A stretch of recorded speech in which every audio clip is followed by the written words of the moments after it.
দেখছেন সবার খবর, সবার নজর, বার্তা এক নজর। তীব্র গরমকে উপেক্ষা করে গয়েশপুরের প্রচারে কল্যাণী বিধানসভার বিজেপি প্রার্থী অনুপম বিশ্বাস এদিন সকালে দলীয় কর্মীদের সঙ্গে বিভিন্ন এলাকায় প্রচার ও জনসংযোগ করলেন তিনি। নদিয়ার সংবাদদাতা বার্তা এক নজর।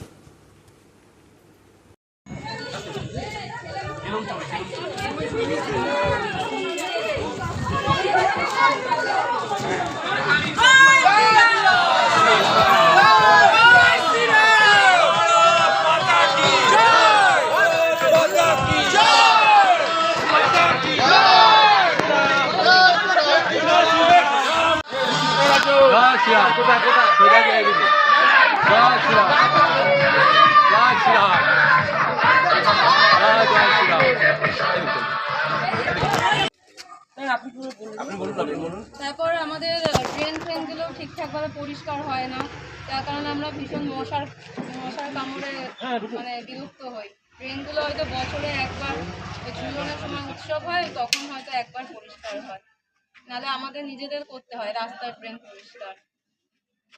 আপনার কথার মধ্যে এই প্রশ্নের উত্তর লুকিয়ে আছে।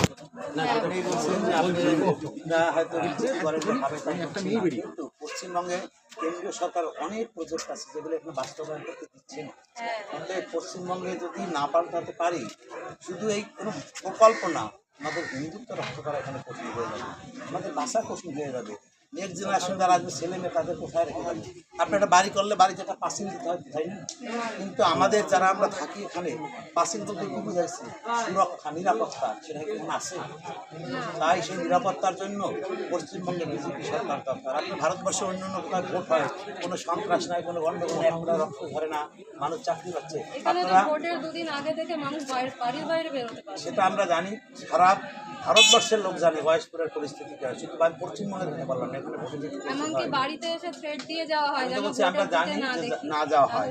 অতএব পশ্চিমবঙ্গে যদি না এবারে ক্ষমতায় আসছে বিজেপি, আসবে, এবং আপনাদের যে সমস্যা, আমি কথা দিচ্ছি, আপনারা যদি বিধানসভা আমাকে পাঠান, তাহলে আমি আপনাদের সমস্ত কথার উত্তর আমার কাজের মধ্যে প্রকাশ করব।